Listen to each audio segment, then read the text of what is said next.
n'ai pas la prétention d'avoir défloré complètement le sujet. Hein, donc... Merci Philippe pour cette belle conférence. Donc juste, je voudrais faire un petit mot là, juste avant de passer le micro pour les questions. J'ai oublié tout à l'heure de remercier Marc pour la technique qui m'aide une grande aide pour ces soirées. Parce que maintenant on est sonorisé, on a du super matos. Je voudrais remercier aussi Jocelyne pour son aide, qui a publié sur pas mal de sites, qui nous permet d'avoir du monde à nos soirées. Donc merci à toi Jocelyne. Je voudrais remercier aussi publiquement Denis, qui m'aide une grande aide pour la rédaction des comptes rendus. Je le sollicite assez souvent. Donc c'est vrai que c'est un boulot d'équipe. Donc je vous remercie publiquement pour toute l'aide que vous apportez pour faire ces soirées. Merci à vous. Donc, on va faire passer le micro. On peut poser des questions à Philippe. Donc, qui veut commencer à poser des questions ?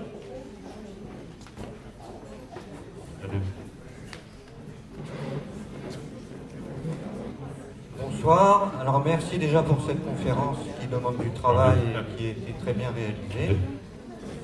J'aurais une question qui m'interpelle. Donc par exemple, dans un crop circle, la communication se faisait en morse. Oui. Et la question elle est très simple, ça fait un peu black belge, mais pourquoi ne pas écrire autrement et directement plutôt que de faire du morse? Quel est l'intérêt d'aller coder les messages? Voilà ma question. On pourrait se dire, effectivement, il pourrait former directement des lettres et mettre un message en clair. Un message en clair, mais c'est peut-être un petit peu plus compliqué à faire d'un point de vue technique.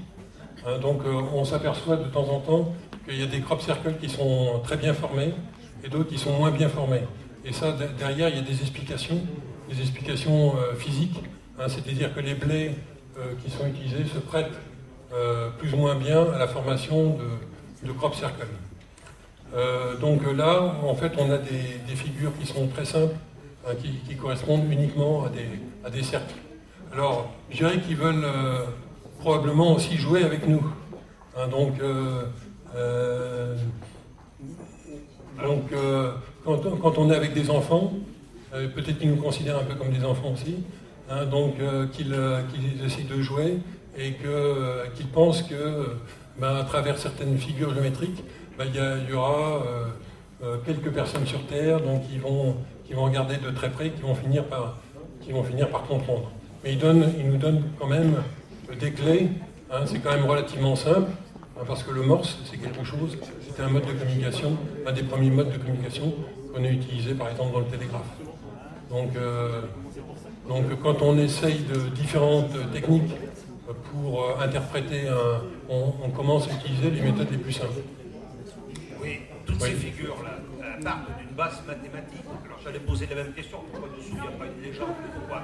Parce qu'après tout, ils ne nous prennent pas pour des bourricots. S'ils estiment qu'on est capable de comprendre ces figures mathématiques, et pourquoi toujours des figures géométriques qui retournent sur la mathématique, pourquoi ils ne dessineraient pas des animaux, des maisons, pourquoi toujours quelque chose qui en revient aux mathématiques, à des figures géométriques? Je pense qu'ils sont... je pense que... Enfin, ça c'est mon interprétation. Ils pensent qu'un des meilleurs moyens de communication, c'est la géométrie. La géométrie, et parce qu'au-delà de la géométrie, donc il y a des formules, il y a également le côté intuitif qu'on peut développer, et ils cherchent à développer chez nous justement cette partie intuitive qu'on n'a pas développée jusqu'à présent. Donc on a développé beaucoup le raisonnement et donc le mental, mais l'intuition c'est juste en cours, je dirais. Moi, je reviens sur l'introduction. J'ai entendu que dans les années 90, les formes étaient assez simples et puis qu'elles se sont complexifiées dans les années 2000. Oui, c'est exact. Est-ce qu'on sait pourquoi? Qu'est-ce qui s'est passé? Non, pour moi, moi je pense qu'ils faisaient des essais. C'est-à-dire que c'était les premières années où ils faisaient des crop circles, ils regardaient un petit peu ce que ça donnait. Donc ils avaient comme objectif, je dirais à partir d'une certaine date, de faire des formes beaucoup plus complexes. Mais avant de faire des formes plus complexes, donc ils ont fait des essais. Un peu comme nous, on va faire des essais au niveau scientifique pour faire tel ou tel moulage de pièces. Enfin, on pourrait prendre des exemples très, très différents. Donc avant de faire des formes complexes, ils sont partis déjà de formes très simples. Et je pense aussi qu'ils avaient un souci de nous amener très progressivement donc je dirais à cette connaissance sur ces crop circles. Donc il n'y a rien qui va venir brusquer en fait notre conscience. Je veux juste amener un complément sur ta conférence. Tu as dû entendre parler de Francine Blake, canadienne québécoise. Il y a quelques années, j'ai assisté de ces conférences à Lyon et elle nous a expliqué qu'elle avait des amis scientifiques et ils sont allés un jour sur un crop circle et ils ont fait un protocole scientifique, on a peut-être entendu parler. Ils ont amené des bouteilles d'eau minérale qu'ils avaient achetées dans un commerce, des bouteilles d'Evian par exemple, pour ne pas les nommer. Et ils ont fait un protocole scientifique, c'est-à-dire qu'ils ont posé une bouteille d'Evian, ils avaient séparé la bouteille en plusieurs fioles, et ils ont posé la fiole au milieu du crop circle. Une autre à l'extérieur du crop circle, et une troisième qui était carrément très loin du crop circle. Et ensuite, ces amis scientifiques ont analysé avec un microscope atomique la structure des molécules, des atomes, de ces fioles. Celle qui a été posée au milieu du crop circle, eh ben, l'organisation des atomes et des molécules avait la forme du crop circle dans lequel il avait été posé. Quelque chose d'incroyable. C'est comme si énergétiquement l'information était transmise aux molécules d'eau. Enfin, je ne sais pas si tu as entendu parler de cette expérience. Elle avait des photos, enfin, c'était assez impressionnant, quoi. Voilà, je voulais juste amener ce petit complément. Je dirais par exemple quand on vient faire de la glace, donc les molécules. Et si vous voyez par exemple des flocons de neige, donc il y a une organisation géométrique qui est très précise. Et pour moi, cette organisation géométrique est liée à des forces électriques. Donc ça ne va pas s'organiser n'importe comment. Et donc à l'intérieur des crop circles, vous avez également ces forces électriques qui sont présentes et qui vont peut-être communiquer, influencer, je dirais d'une certaine manière, la matière qui se trouve à l'intérieur et un peu à l'extérieur. Moi, je voulais revenir sur la question des formes géométriques. En fait, c'est un langage universel, celui des chiffres, celui des symboles. Notre univers est géométrique, donc c'est un langage qui peut être compris, sur lequel on peut méditer indéfiniment, quelle que soit l'origine des crop circles. Sur la question de l'origine, on peut voir sur Internet des groupes qui arrivent de nuit, et avec des planches et des cordes qui arrivent à faire certains assez beaux crop circles. Je ne suis pas en train de dire que tous sont faits comme ça, surtout quand on se heurte à la question des tiges qui ont été chauffées, etc. Pour moi, l'origine est plurielle. Je voudrais rappeler qu'on se trouve aussi dans le Wiltshire, entre Avebury et Stonehenge, avec une énorme base militaire de 20 km ou 20 miles, juste entre ces deux sites. Il y a des technologies que l'armée garde pendant très longtemps inconnues avant de les sortir à l'occasion d'une guerre ou de jamais les rendre publiques, et il peut tout à fait y avoir aussi des choses qui sont testées comme ces boules qu'on a vues, hein. Mais encore une fois, pour moi, il n'y a pas une seule explication. Et je m'y suis rendu en 2010, et en parlant avec des gens qui étaient justement à côté de Milk Hill, là où on a vu le trident, une fille était allée se promener dans la nuit dans le crop circle, et puis il y a un gros hélicoptère de l'armée qui arrivait, qui venait, je crois que c'est un Apache, des gros hélicoptères noirs, et donc en fait elle a pris une photo, et juste à côté de cet hélicoptère il y avait un ovni, hein. J'emploie le terme ovni au sens premier, c'est-à-dire un objet volant non identifié. Et ça, c'était la première chose. Et alors, si on élargit aussi cette zone de Wiltshire, on s'aperçoit qu'on est sur ce qu'on appelle le méridien Apollon-Saint-Michel, qui suit toute une série de lieux. Je ne sais pas si Marc, tu peux trouver ça sur Internet. Sinon, je l'ai sur une clé. Cette ligne Apollon-Saint-Michel, qui va du Mont Carmel en Israël, qui passe par Delphes, après le Gargano, au sud de l'Italie, Sagra di San Michele, à côté de Turin, ça remonte le Mont Saint-Michel, et ça vient couper la région du Wiltshire. Et il y a une autre ligne Apollon-Saint-Michel aussi, qui suit du sud-ouest au nord-ouest, très légèrement vers le nord, en Angleterre, et qui se croise dans cette région-là. Donc c'est aussi, ça s'inscrit dans des géométries assez importantes. Et puis la troisième chose, c'est le symbolisme de cette région-là, parce qu'en dehors des crop circles qui portent en eux tout le symbolisme de la moisson, qui est universel, le symbolisme de la moisson. Cet archétype Apollon-Saint-Michel, c'est toujours la lutte entre les forces des Lumières, les forces de la lumière et les forces des ténèbres. Hein. Apollon qui a vaincu le serpent dans la mythologie grecque, et ensuite qui a été récupéré par Saint-Michel vainquant le dragon de l'Apocalypse. La moisson, c'est aussi un symbole eschatologique, un symbole de fin des temps. On est sur le lieu des légendes arthuriennes, cette fameuse idée du retour du roi Arthur. Stonehenge et Avebury, c'est la connexion aux étoiles, et puis les restes effectivement d'une ancienne civilisation. Et puis aussi tout le symbole de Saturne. Saturne, c'est le retour de l'âge d'or, les moissons, et ça aussi on le trouve dans l'ancienne mythologie. Donc moi, ma théorie par rapport à ça, c'est que l'humanité cherche à se dire des choses à elle-même, cherche à ne pas oublier, en représentant dans la géographie une sorte de prémonition qu'elle a d'un avenir possible. C'est que des suppositions, mais comme un rêve prémonitoire qu'elle a cherché à fixer dans ce paysage-là pour ne pas l'oublier, parce que ça peut à la fois lui parler de son passé et lui parler de son avenir.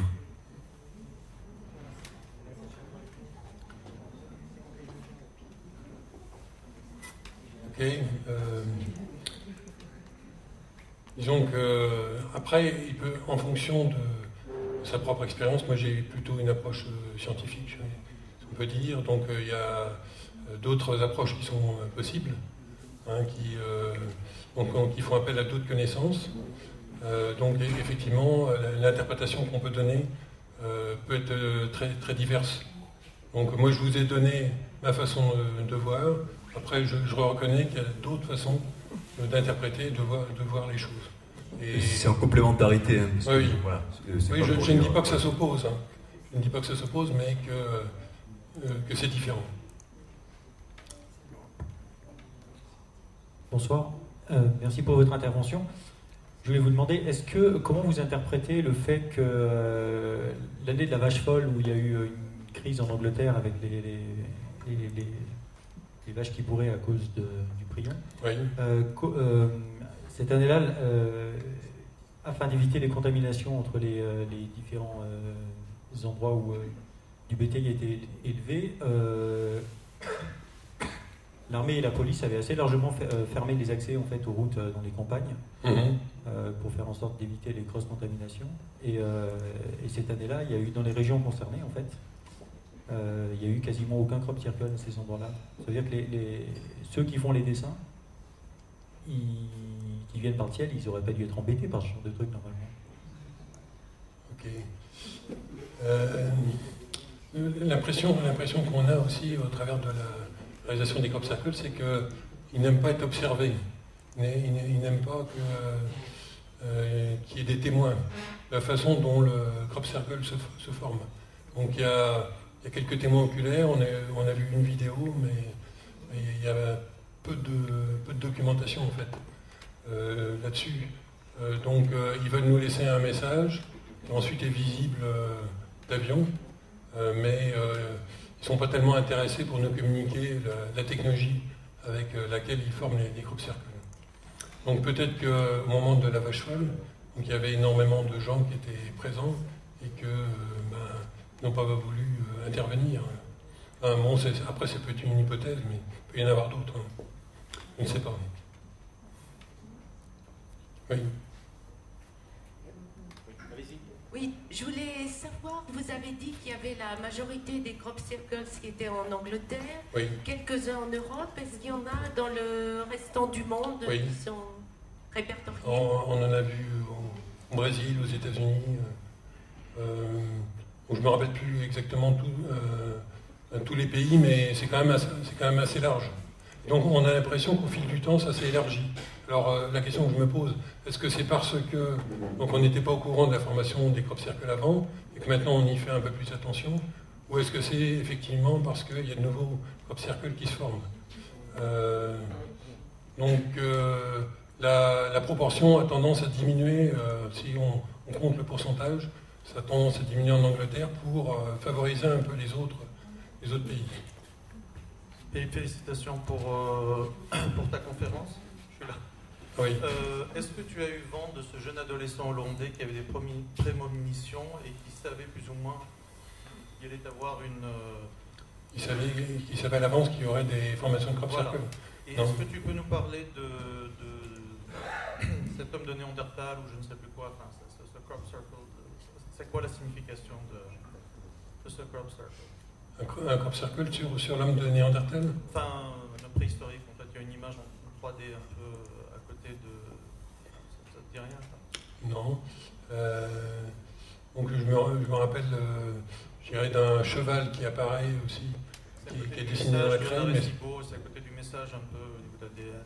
Non, ça te dit rien. Et donc ça me dit pas grand-chose, mais il faudra m'envoyer éventuellement par mail. Donc le crop circle en question. Non, c'est pas l'IT à côté du IT. Une petite question.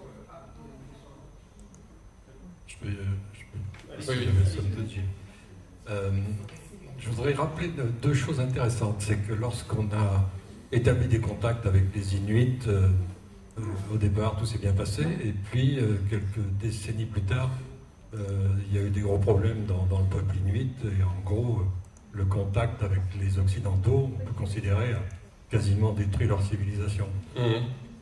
Il y a un exemple beaucoup plus récent qui m'a frappé. Il y a un livre qui est paru sur cette expérience, entre guillemets, c'est un Grenoblois qui a fait ça. Il a pris contact avec des tribus papous d'Indonésie. Il est allé sur place, il les a visités, ils étaient très contents, etc. Et il a invité l'un des papous à venir ici à Grenoble. Et le gars est resté pendant un certain temps, comme on dirait ambassadeur d'une tribu primitive, pour voir comment on vivait chez nous en Occident. Donc il y a des choses évidemment très amusantes, notamment on a découvert que l'alcool était quelque chose qui les attirait beaucoup et qui pouvait faire des ravages. Et il est retourné chez lui, et le débriefing relativement récent que j'ai eu de cette expérience, c'est que c'est aussi une expérience qui probablement a eu des effets très négatifs sur ces populations. Bon, il se trouve qu'il a fait connaître très largement sur place cette expérience. Ils ont organisé des séances de cinéma où il y avait plusieurs centaines de papous qui sont venus voir comment les extraterrestres, pour eux, vivaient à Grenoble. Et actuellement, je crois qu'il y a quand même des situations de violence dans ce coin-là qui sont maintenant difficiles à maîtriser. Donc j'imagine très bien que s'il y a des gens qui sont bien plus avancés que nous, qui sont capables de faire ce genre de choses, vous avez cité les difficultés de la technologie, le fait qu'ils sont bien plus avancés sur le plan spirituel, etc. Je pense que l'un de leurs premiers soucis, c'est de ne pas détruire notre civilisation. Donc vraisemblablement, la prise de contact direct est quelque chose qui fait pas partie de leur plan ou de leur méthode. Ça me paraît une évidence, quoi. Donc alors pourquoi s'adresser à nous avec ce type de message? Pour moi, je dirais que l'intuition, c'est qu'ils savent que si ce qu'ils nous disent à travers ça peut provoquer des changements, il faut que ces changements soient graduels et qu'ils viennent pas de l'extérieur, mais de l'intérieur. Oui, je suis parfaitement d'accord avec ça. Donc en fait, c'est le problème de la collision entre des civilisations avancées et celles qui le sont moins. Nous, pour eux, on est un peu à la période de la préhistoire. Donc si jamais ils arrivaient ici, donc ils détruiraient notre civilisation au niveau politique, au niveau religieux, au niveau de l'organisation de notre société. Tout serait perturbé. Donc c'est pas souhaitable actuellement. Oui, pour en revenir à une question un peu plus terre à terre sur les crop circles, moi je voudrais savoir, ce n'est visible que du ciel apparemment. On comprend la figure géométrique que du ciel. D'accord. Donc est-ce qu'on a fait une étude? Parce que qui les découvre? Quelle est la fréquence de passage des avions au-dessus? C'est-à-dire pour savoir qu'est-ce que ça laisse comme laps de temps pour faire une telle figure. Est-ce qu'il y a eu des études de fait? Oui, ça se fait en quelques minutes. Le crop circle, il y a des témoins oculaires, donc, par exemple, qui sont passés avec une voiture. Donc il y avait pas, le gars était sûr qu'il n'y avait pas de crop circle. Il est revenu une demi-heure après et il y avait un crop circle. On voit que du ciel en voiture, comment il a fait? Si, parce qu'à partir des champs, vous voyez, on voit que ici, le blé a été perturbé. Hop. Donc c'est... Et mon ordinateur aussi. En fait, il y a des crop circles qu'on voit aussi quand on est sur les collines ou sur les flancs opposés. Hein. Voilà. Ça, c'est le méridien Apollon-Saint-Michel et on voit la ligne qui part du Carmel pour arriver jusque là-bas. Il y a toute cette région autour des crop circles où il y a de grands chevaux blancs qui sont aussi un symbole universel de grands changements des temps. Hein. On a ça dans l'Apocalypse de Jean, on a ça dans la mythologie hindoue, c'est l'avatar Kalki ou encore chez Mitra. Sur la question qu'a posée le monsieur sur le fait de ne pas interférer dans notre civilisation, je crois que nous sommes en train de nous détruire. Enfin, il y a peut-être une chance sur deux. Hein. Bon, il est toujours temps d'arrêter. Ils sont déjà intervenus il y a très longtemps. Si on prend justement à travers les différentes mythologies ou même des traces, bon, là c'est un vaste sujet, mais ils sont intervenus plusieurs fois il y a très longtemps. Et quant aux populations indigènes, justement puisque vous parlez des Papous, quand on écoute leur version de leur contact avec des extraterrestres, et elles sont nombreuses, et là aussi on les trouve partout, depuis toujours, c'est toujours positif. C'est-à-dire qu'à chaque fois, ils sont intervenus quand une humanité précédente commençait à se détruire, parfois pour leur enlever cette terre, en fait, pour enlever à l'humanité cette terre qui ne lui appartient pas, et dont elle croit pourtant qu'elle peut faire tout ce qu'elle veut, aux bêtes, à la terre, aux arbres, etc. Et à chaque fois, ils ont confié la terre à quelques peuples, hein, qui s'appellent eux-mêmes les gardiens de la terre. Donc ils sont déjà intervenus, et aujourd'hui, s'ils n'interviennent pas, c'est parce que je pense qu'ils nous laissent encore quelques chances pour comprendre nous-mêmes, mais il y a assez peu de chances que ceux qui nous gouvernent comprennent. Ils sont trop orgueilleux, ils pensent toujours y arriver, mais pour moi, c'est clair et net qu'ils vont intervenir, au vu aussi de tout ce qu'on peut lire dans les anciennes mythologies et de différentes traces ensuite qui sont multiples.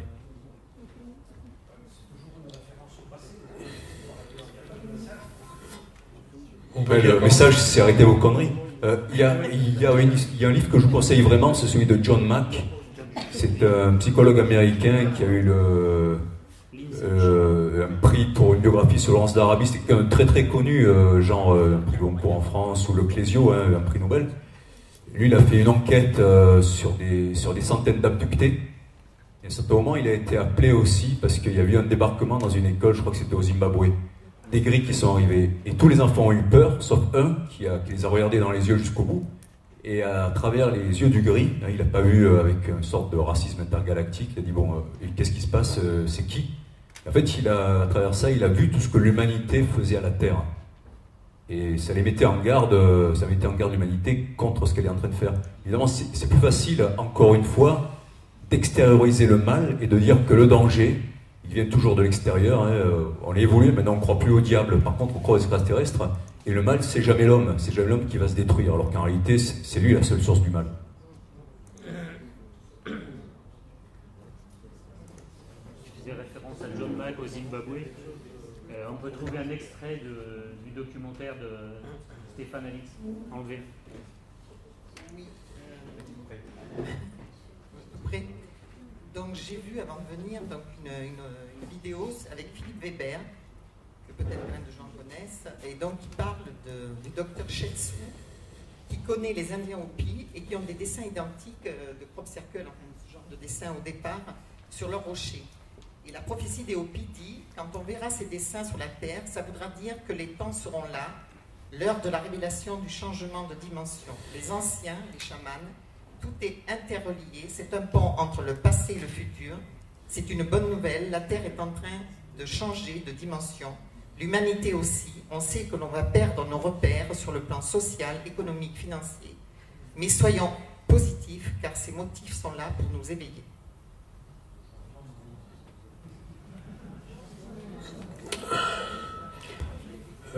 Donc au niveau de l'évolution dimensionnelle, je voudrais apporter un petit éclairage. Donc il y a un phénomène astronomique, si quelqu'un peut régler le son, il y a un phénomène astronomique qui s'appelle la précession des équinoxes. Donc la précession des équinoxes, c'est un cycle qui dure 26 000 ans à peu près.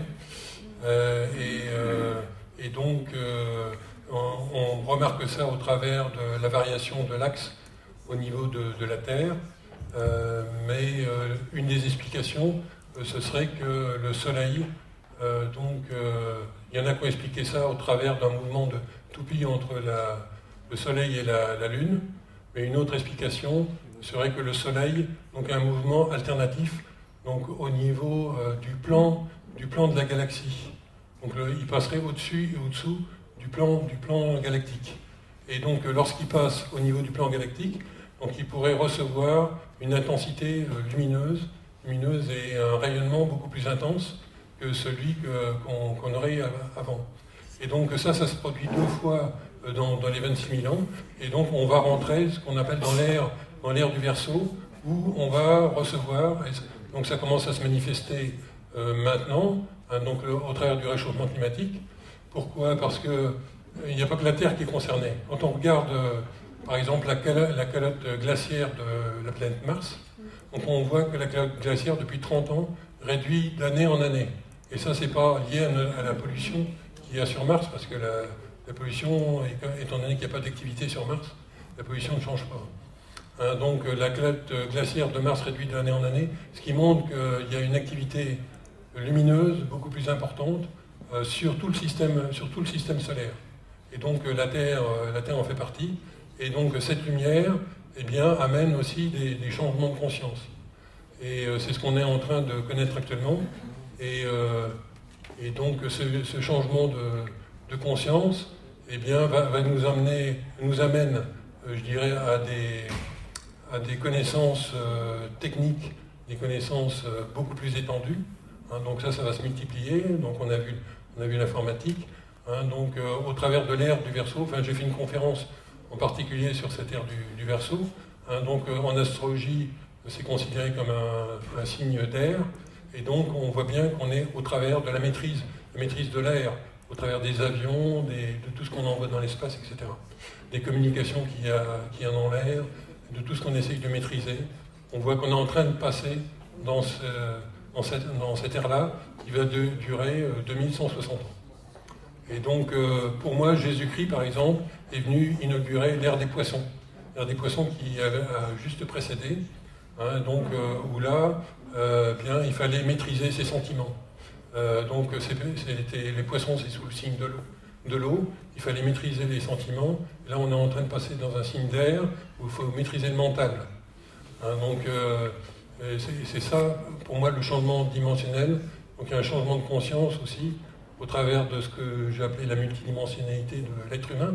Mais en fait, la multidimensionnalité, il n'y a rien qui change par rapport à avant. C'est simplement la prise de conscience qu'on en a qui va changer. Merci Philippe, je suis poisson, donc il va falloir que je travaille mes émotions et le mental, on n'est pas sorti d'auberge. Pour ajouter ce que disait Jean-François, l'école où supposément une soucoupe a atterri, je crois qu'elle s'appelle Ariel. Et puis, on sait très bien que les grilles ont fait, peut-être certaines entités, selon Michael Wolff, le docteur Michael Wolff, qui disait qu'il était moitié gris. Maintenant, certaines entités sont positives aussi, certains gris ne sont pas forcément... mais on sait très bien qu'ils bossent pour les reptiliens. Et qu'il y a cette histoire de matrice, on sait que les gris aussi sont très intéressés par nos enfants. Donc, j'en ai une aussi à côté, là. Il est un peu tard pour elle. Donc, je ne sais pas. C'est très compliqué. Et moi, ma question est véritablement... Qui sont les auteurs de ces cercles? Est-ce que c'est, selon Michael Wolff, les gris eux-mêmes ou certains nordiques, ou c'est d'autres entités? Alors, vous avez eu la démonstration au travers d'un des crop circles que c'est pas les gris. C'est pas les gris parce que donc il y avait la dénonciation des gris ou la dénonciation de ce que faisaient les gris donc en 2002. Et donc je pense pas que ce soit eux qui s'amusent à faire ce genre de choses. Donc il y en a d'autres. Alors si vous regardez les crop circles, donc il y a un crop circle où on a une représentation d'une figure qui se rapproche d'une figure humaine. Dans cette, alors c'est pas la figure d'un E.T. Donc et cette figure humaine donc pourrait ressembler à un autre type d'extraterrestre. Bon, je n'ai pas le crop circle sous la main, mais si je le vois, je pourrais vous le montrer. Donc c'est aussi un dessin.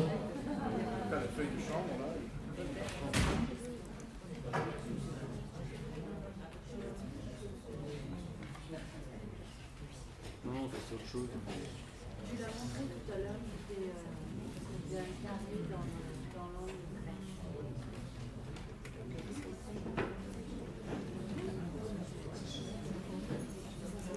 C'est extraordinaire, hein, la signification.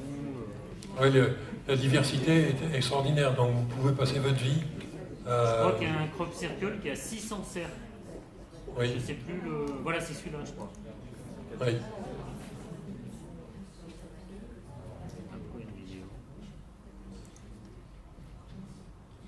Et donc l'étendue des crop circles, ça peut dépasser 500 mètres. Donc il faut une sacrée équipe, je dirais, pour constituer ça en une nuit, pour réaliser ça en une nuit.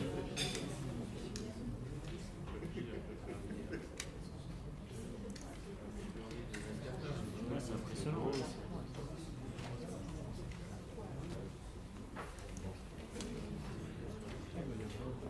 C'est aussi pour éveiller l'humanité à certaines choses. On va dire que c'est comme si un enfant lui donne des livres petit à petit pour un chemin d'initiation. Quelque part, on essaye peut-être de faire évoluer l'humanité avec certains messages, où il faut aussi nous creuser la cervelle pour essayer de décrypter. On ne va pas nous amener sur un plateau, nous écrire dans les champs de blé, on vient de telle galaxie, on vous visite depuis la nuit des temps, etc. Au travers des contes des enfants, on fait des livres d'images. Donc il y a beaucoup de choses, beaucoup de messages qui passent au travers des images, beaucoup de symboles.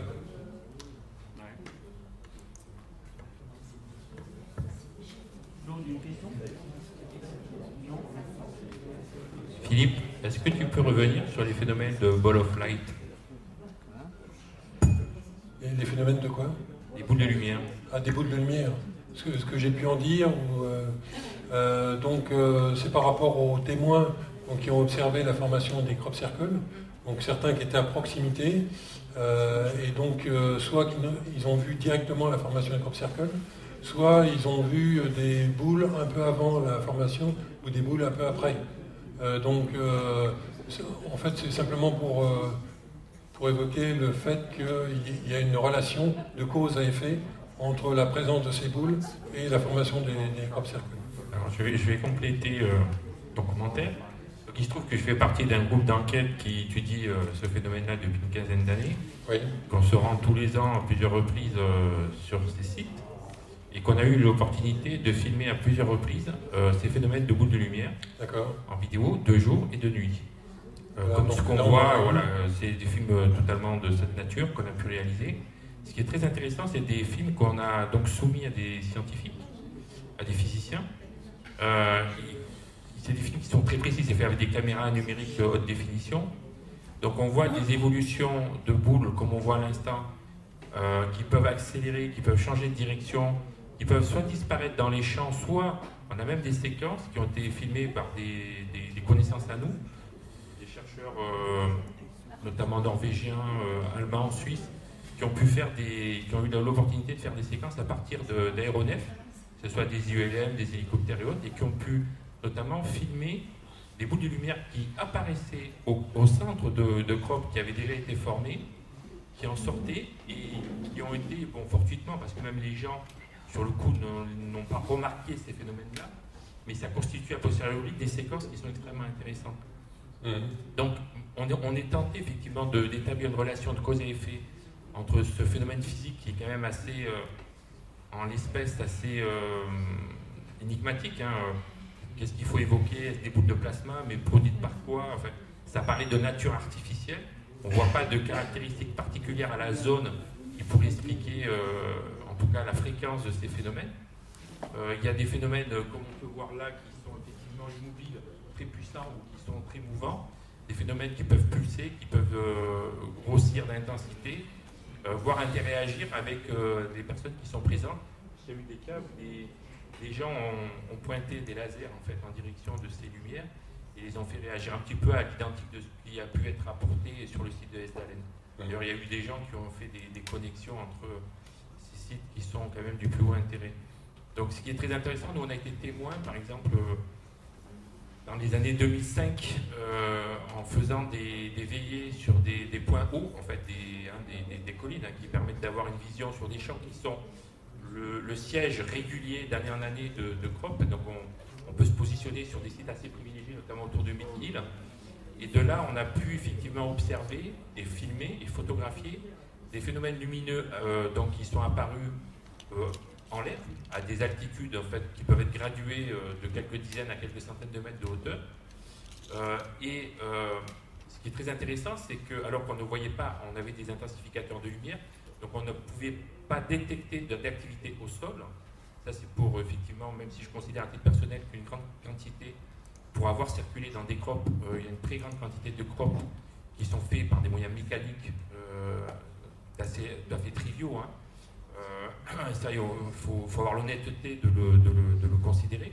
Néanmoins, il y a quand même donc il y a une très forte pollution du phénomène crop circle par cette activité, je ne dis pas de faussaire, parce qu'on a même pu constater que ici ou là, des crops qui étaient faits délibérément par des gens, alors soit dans un dessin X ou Y, il y en a c'est pour dénigrer par amalgame l'ensemble du phénomène, en disant, vous voyez, il y a des humains qui sont capables de façonner des crops plus ou moins sophistiqués, donc on va tout ranger dans le même sac et dire tout relève de faux. Bon, je pense que le raisonnement il est fallacieux. Il y a quand même un phénomène authentique, et tu l'as très bien mis en évidence à travers les analyses qu'ont pu faire certains physiciens.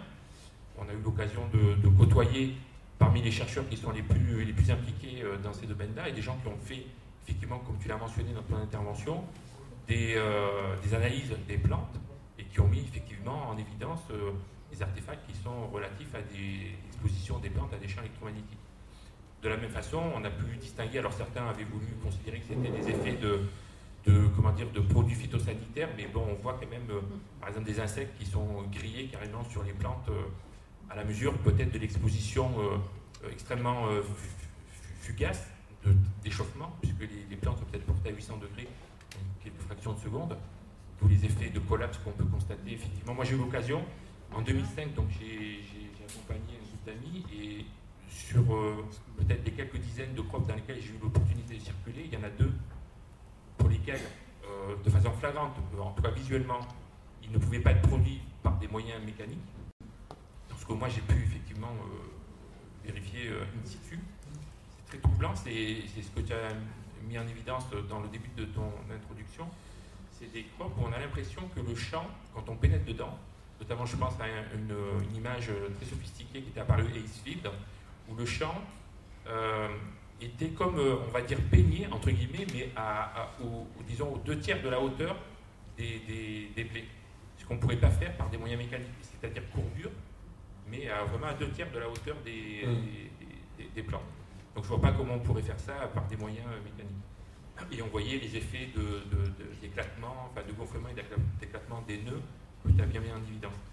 Donc, et effectivement, quand on fait la part des choses, ça saute aux yeux de voir un crop qui est fait de moyens mécaniques, où on voit des traces de pesée, en fait, de sectionnement, même par l'application de lattes de bois, qui peuvent être effectivement manipulées par des gens bien outillés, bien disciplinés, parce que ça nécessite une organisation très forte.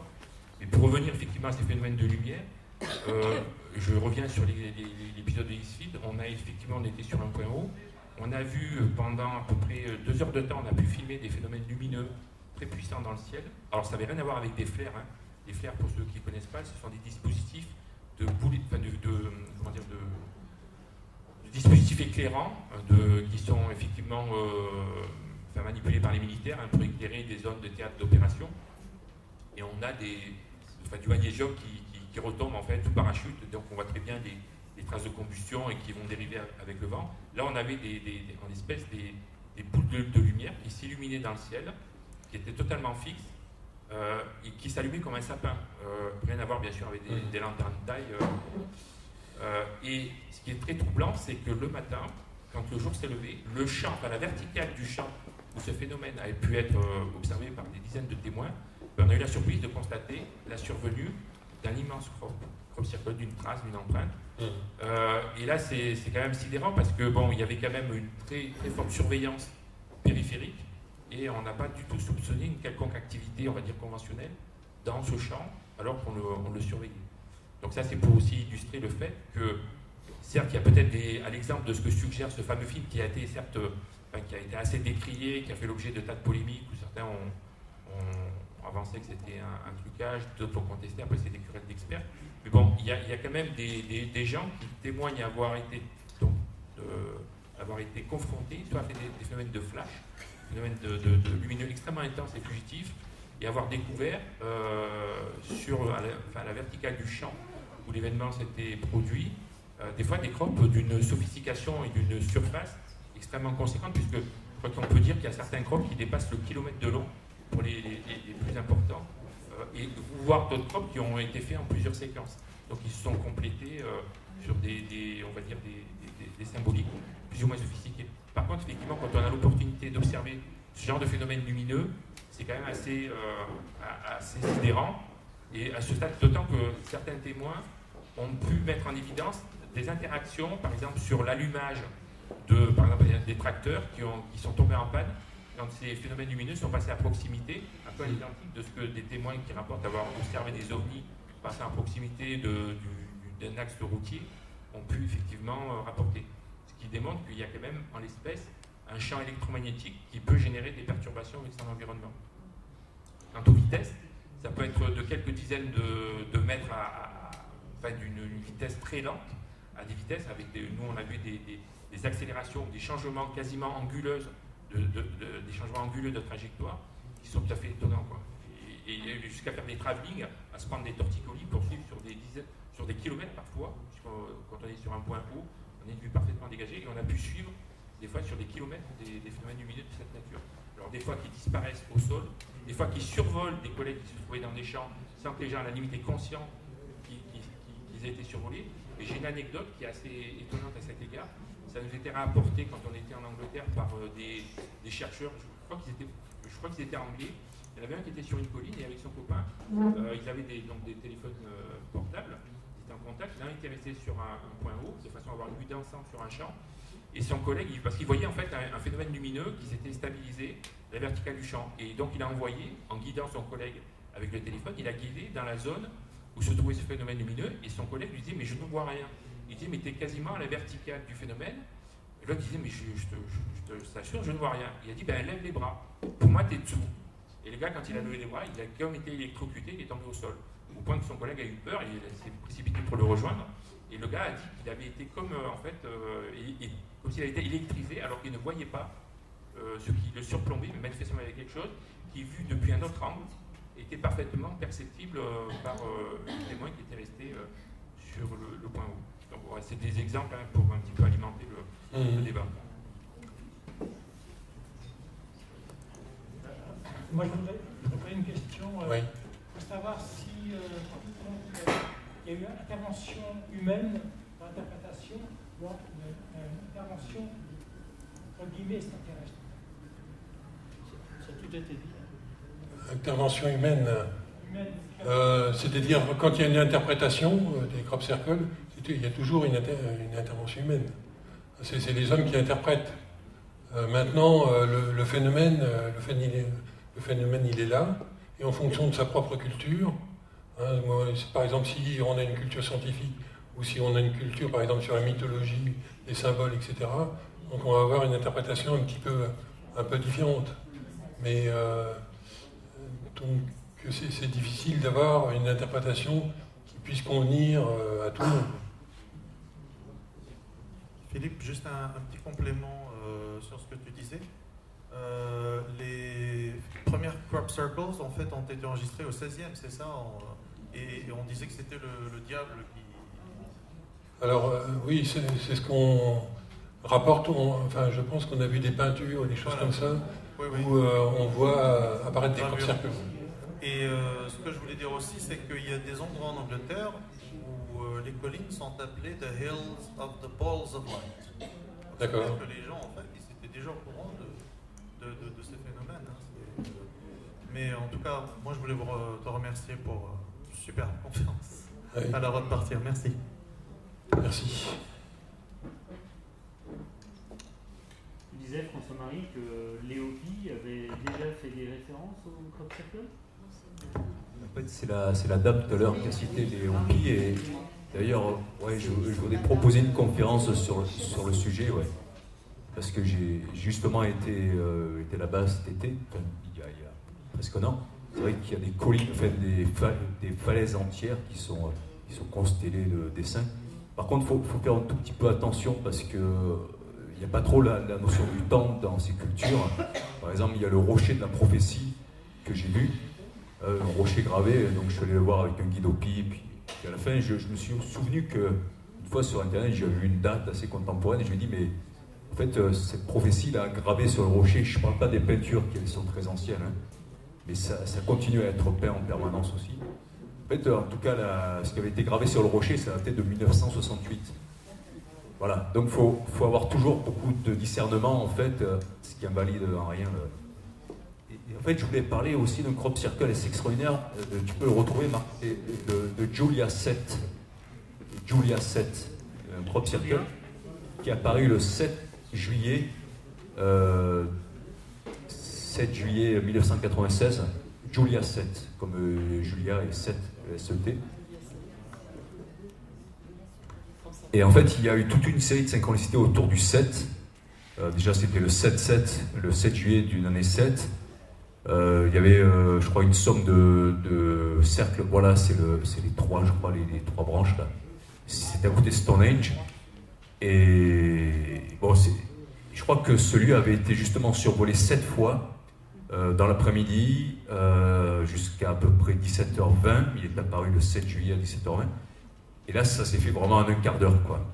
Donc, d'après en tout cas toutes ces équipes qui survolent les crop circles, il y a, je ne sais plus comment il s'appelle, celui qui détient quasiment tous les droits sur les photos là, en anglais là. Bon.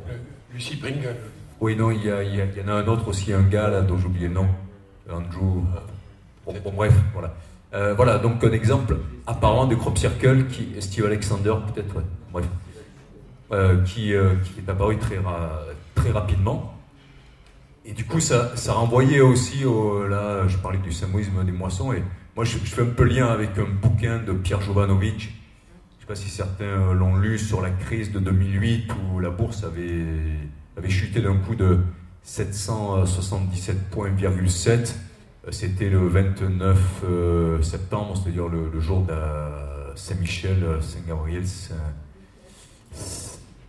voilà, donc bon, il y a peut-être parfois aussi des clins comme ça, là aussi, est-ce que c'est d'origine humaine ou pas en l'occurrence, mais il y a parfois des synchronicités qui sont troublantes, et il faut peut-être aussi se demander qu'est-ce que ça veut nous montrer, c'est-à-dire au-delà de la cause, d'où ça vient, vers quoi ça pointe. C'est toujours l'histoire de est-ce qu'il faut regarder le doigt ou est-ce qu'il faut regarder la lune.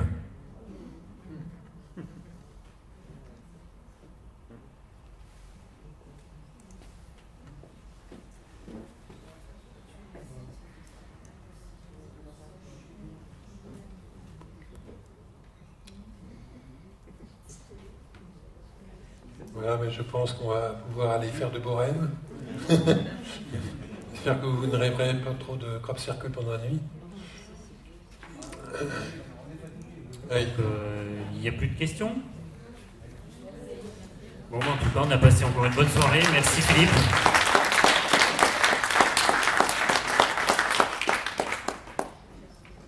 Donc pour info, on était 80 personnes ce soir. 80, oui. Le record. Et super. Pour le 62e. Merci à ceux qui restent jusqu'au bout. Là. Merci à vous tous. Bon, génial.